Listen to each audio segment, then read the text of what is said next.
Okay, I'm on. I'm rolling.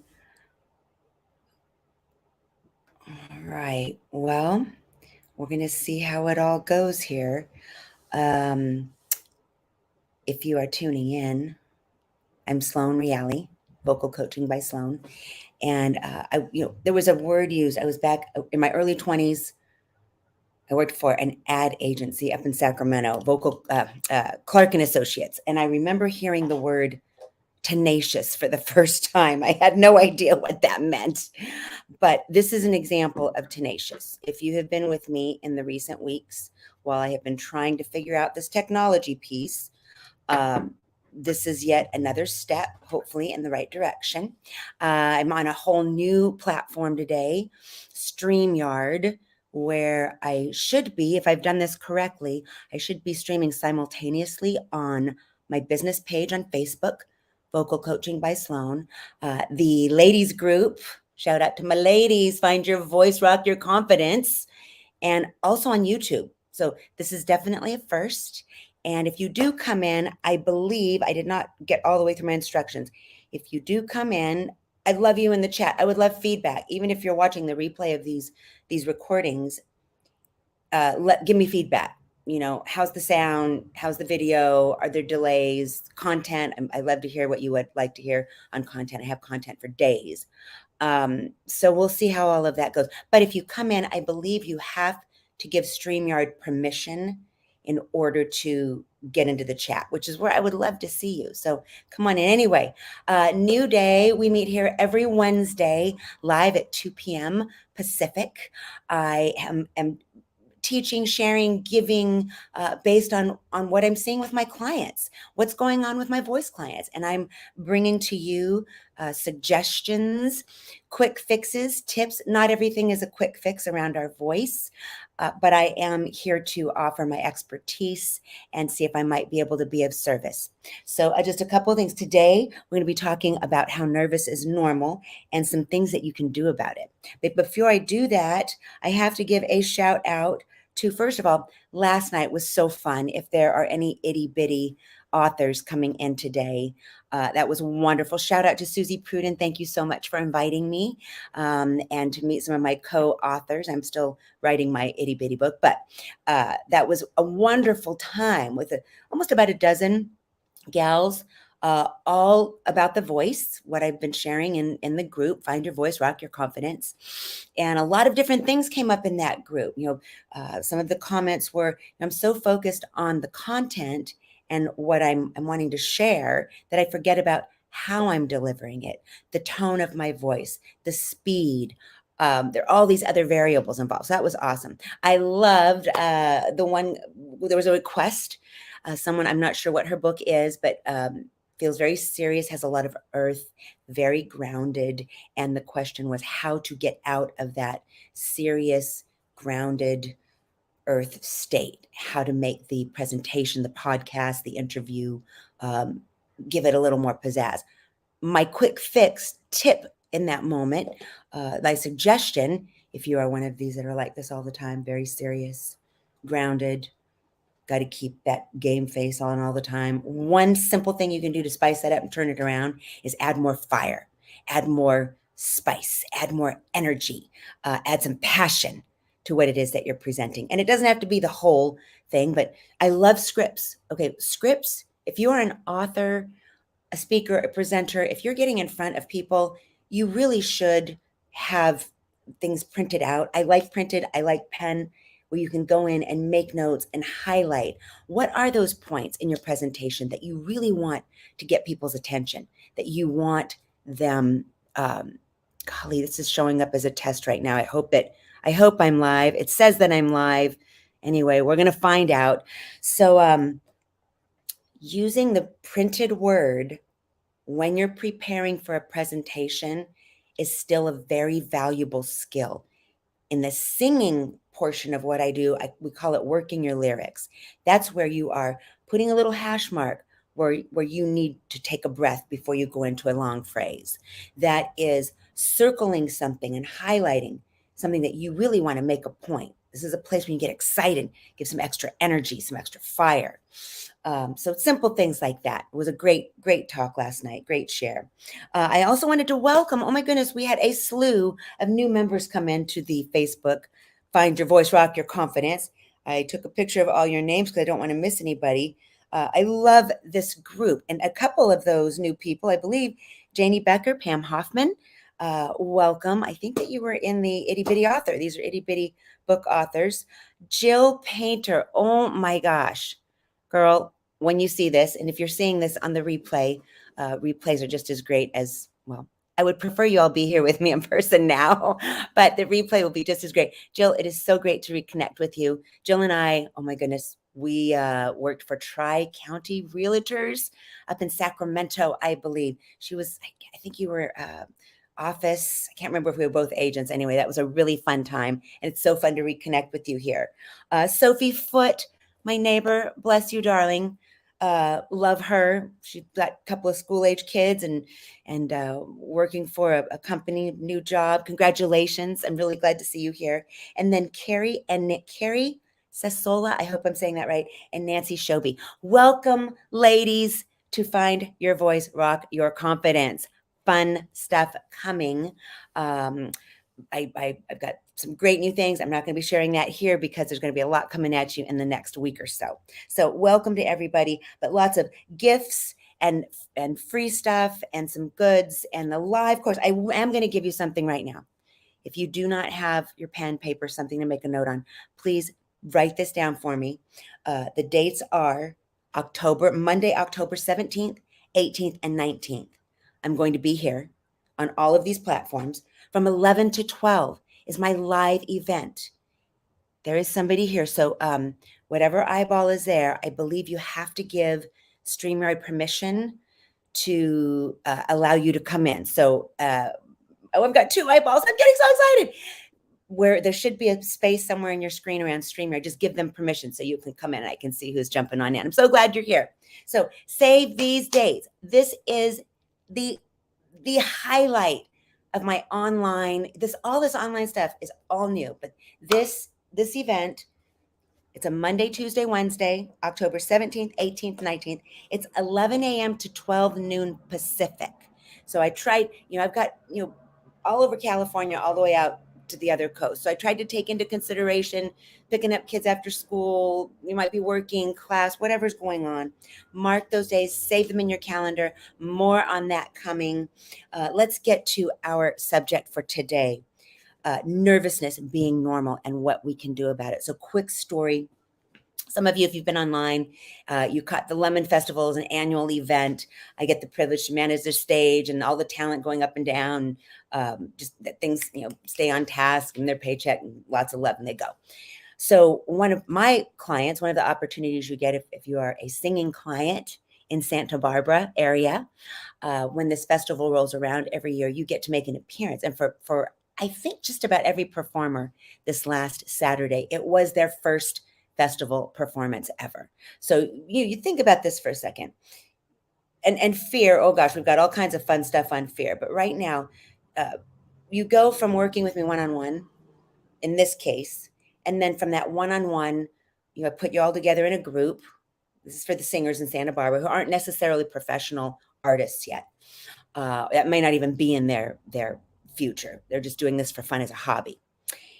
You get into a group, and then you go from a group to some sort of a performance at a live venue. Our last live venue was at Soho here, local, little restaurant, dinner club, real fun. So that's a very different stage. A group in a classroom setting to a restaurant to a festival stage with over 300 people looking at you. These are very different situations. And, unfortunately, in this case, I didn't have a lot of time to prepare the singers as well as I would have liked to for that big of a crowd. It's a lot. It can be traumatic. And that's what we're trying to avoid, whether you are getting on a festival stage to sing or you're going to be doing a presentation to a large group in a company. And large can be, 10 to 20 people. That's a lot of people. So what can happen when you're faced with this is you are in a situation, this applies to all kinds of situations, but specifically with your voice. You've got the tools, You have the exercises, we've got the breathing stuff, we've done the workouts, the mindset piece we've been working on. But until you're there, until you're actually on the stage with all those eyeballs looking at you, you don't know how you're going to be feeling. You don't know how your body's going to react. And, we all respond differently. There's a difference between reacting and running. The acronym, we talked about acronyms last night in the itty bitty group. uh, Face everything and recover, whatever's going on that's causing the anxiety, just, deal with it. My favorite I shared last night, a little bit naughty, and I don't want to be edited, but it's FEAR, the acronym, fear.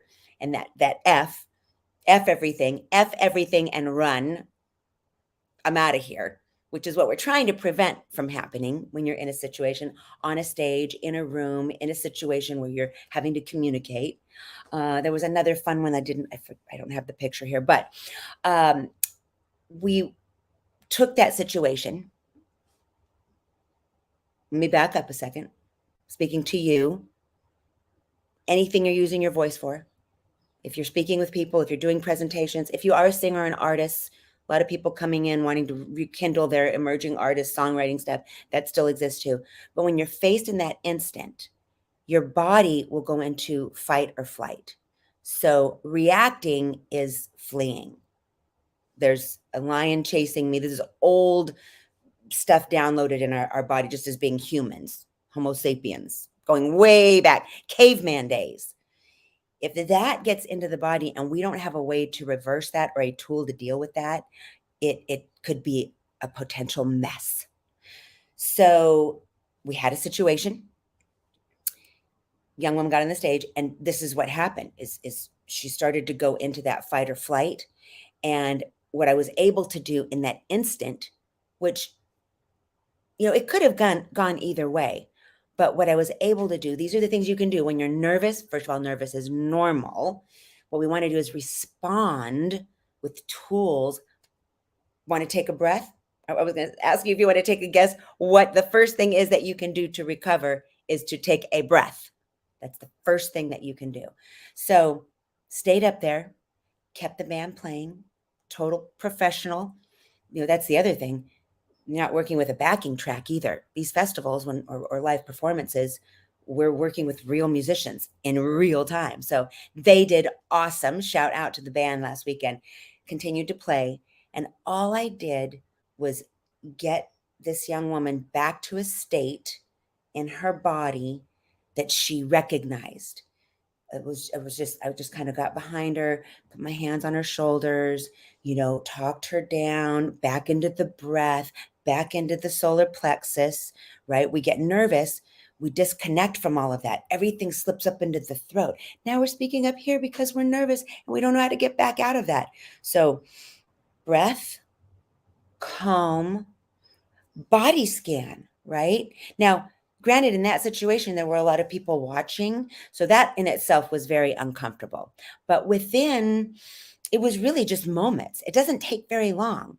And I'm going to give you a couple of things we're going to do here today, things that you can do to counteract nervousness. Doesn't mean the nervousness is going to go away. The nervousness might still be there, but your body won't be in this reacting mode, wanting to flee. So stayed up there, hands on the shoulders, breathing. The note, what we needed to do with singing when you get nervous, same thing. Those notes all end up here. And then the next thing you know, the national anthem is a perfect example. You've seen some of my videos on the national anthem. The problem with the national anthem is if people don't know where that first note is, that starting note, not just the note you're hearing, where are you feeling the note in your body? That's what I program into singers, especially if we're doing an a cappella, meaning no instrumentation at all. We program that note in the body, and you start that note, those first 2 or 3 notes, and you sing them over and over, 100 times, so that is programming your body. Same with speakers. If you're presenting, if there's a certain tone or an element, that's another thing we talked about, itty bitty authors last night, the elements in your voice, the earth, air, fire, water, metal element. Earth and water are two wonderful elements. Earth is going to have a more grounding, more serious. Earth makes you an authority in what you are presenting on. Water is a wonderful companion with earth. It's flowing, it moves. Think about a creek. Beautiful. Yay. Okay. Hillary's in the house, and I only know it's you, Hillary, because yes, I'm going to see you when I'm off of this live. So, thank you so much for being here. I have eyeballs on the screen. I love it. I don't know who you are because I think you have to give StreamYard permission for me to have access to you. So look around for a button, and if you can't find it now when we get off, look for that so the next time you come in. But if you can find it now, I can give you a shout out. Yay, Hill, I'm glad you're here. So come back to, what was I talking about? Programming the first thing into your body. So if you're a presenter, you're getting on a stage, maybe you're just going to be leading a company meeting. Maybe you just have a staff. You're going to have to lead the next staff meeting, and there's 8 people in that meeting, and you're already freaking out because you're like, oh my gosh, I'm not comfortable doing this. This is out of my comfort zone. This is not in my world. I don't know how. And you're stressing out, and the meeting isn't even for 3 weeks. Okay, come on, people. So this is what you can do.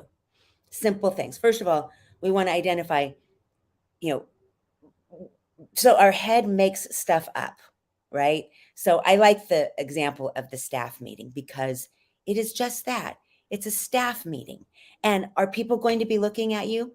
Yes, they're going to be looking at you. They might be looking to you for leadership, right? Maybe there's something you have to present. Maybe there's a to-do list for your company and you have to designate people to take care of certain things to make the project complete, right? So here's some things that you can do. First off, let's deal with connecting the mental brain to your physical body first, right? Breath is always going to be the way to do that. And this is what happened on the stage. This is what happens anytime I'm working with somebody who's getting nervous, is let's put left hand on your heart. I think I've done this with you before. Right hand on your solar plexus. And what you want to do is take that breath through your nose or mouth, past the lungs, all the way down into your solar plexus, that muscle that sits below your rib cage, above your belly button. On the inhale, you want that hand on your solar plexus to move forward on the inhale. Try that with me. Nice big breath in. Move that hand forward, away from your spine with the inhale. Here we go together. And then exhale out. This is something you can do if you're sitting at a desk right now. If you are, if you're in your car at a stoplight, preferably. Well, you wouldn't be watching this in a car. Hello, nobody should be in their car doing this. Wherever you are, try that breath again, breathing all the way down. Move that hand on your solar plexus muscle forward with the inhale, and then back towards the spine on the exhale. And one more, last one, best one, breath in and release and exhale. And this is something, 10 breaths, just like that, and a million more breathing exercises. 10 breaths will immediately, first of all, gets you out of your head, gets you to stop thinking, gets you in your physical body, because now you're focused on your breath and moving that hand on your solar plexus forward and back on the inhale and exhale. The other thing that's happening is it's slowing down your respiratory rate. It's slowing down your nervous system. It is letting you know that you're okay. We're not in that old caveman fight or flight state. It gets you back in your body. You can start a body scan, feel your feet on the planet, feel the weight of your feet on the planet, right? That's the first thing. The next thing that you can do, again, nervous is normal, whether you're running a staff meeting or you're getting on a stage in front of over 300 or 3,000 people, whatever it is. The next thing is, what is it that you're going into? Is it any of those things? Is it a staff meeting with 8 people? Is it a corporate event? Maybe you've got a few more people, 30 people going to be in the room. If you're getting on a stage to sing, as was the case this last weekend at the Lemon Festival, it's just a festival. It's a bunch of people that are there to have a good time. If you're in the corporate or a staff meeting situation, it's part of your job. You've been picked. You have the honor to go in and lead this meeting or make this presentation. I'm really, really, really big. You'll hear me say this a lot, being of service over self. When we're getting nervous and we're getting up in our head, it's because we're thinking about us. We're thinking about, what am I going to say? Oh my gosh, what am I going to do? Oh my goodness, what if I'm not well received? What if I mess up? All those things, that's all about you.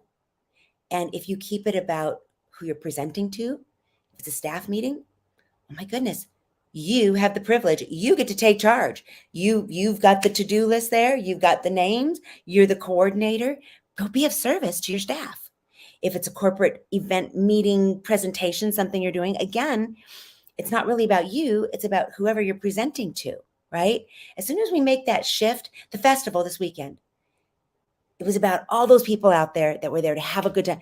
This festival it's the first time it's happened since this first post-COVID event. We haven't had it. A lot of other things happened last year, but the Lemon Festival postponed, I think, one more year. So it was just about a good time. And at the end of the day, when all was done, we found that grounding centered place. We got her back on key, in the pocket, as we say. She delivered wonderful, lots of love and support. And the crowd went crazy when they saw her be able to change the situation that was happening up there, and just see her be able to relax and have a good time. So those are just a few things you can do. Again, nervous is normal. It actually serves us, right? That fight or flight is there for a reason. And there is a time that we might need it. If there's a crisis, if there's something happening where you need to make a fast decision, maybe, there's been an accident, or, it actually is there to serve us for a purpose. So I think the first thing about nervousness is, what is real? What's really happening? Are you in a life-threatening situation? Which is usually the case, that the brain, that fight or flight, is, oh my gosh, I'm going to die. And I'm not exaggerating. When people are getting ready to get on a stage, or they even think about getting on a stage, this is how the brain reacts. I might die if I do this. And then what happens is you do the staff meeting, and it ends up being awesome. Maybe you do the corporate presentation or lead the event or whatever it is. Were you nervous? Were there some uncomfortable moments? Probably, absolutely. It happens. A lot of things we don't have control over. Things happen. Did you live through it? Yes. Maybe you even inspired somebody and received some feedback, some positive feedback at the end of the day. Live performance for anything, comedy, music, plays, and live theater. Oh man, anybody who's done live anything, you all know anything can happen. So it's, how to do it gracefully, and one of the ways we can do that is being of service and keeping the focus on who are you being of service to, who is your audience, and keep the focus there, because it takes so much pressure off of you. It doesn't, we don't want it to be about us. We want it to be about your audience. And I've gone over. I'm trying to keep these at 20 minutes. I'm going to say this was a success. Oh, I'm going to say this was a success. So next up, when I come back next week, I want to figure out how those eyeballs that are in here, and forgive me, I can't see who's there. I'm going to try to figure out. And I think what you have to do is give StreamYard permission. And so I can get some actual conversations going here in the live event. So thanks so much for tuning in. Find your voice, rock your confidence. Ladies group, keep your eyes. Lots of fun stuff coming in. I've got to actually, I'm not going to say anymore. I'm going to keep it a surprise. Thanks so much for tuning in. I'm going to see you all next Wednesday. And if you are watching it on the replay, I think that you can still comment. Well, some things still to work out, but this was progress in the right direction. Thank you so much. Bless you.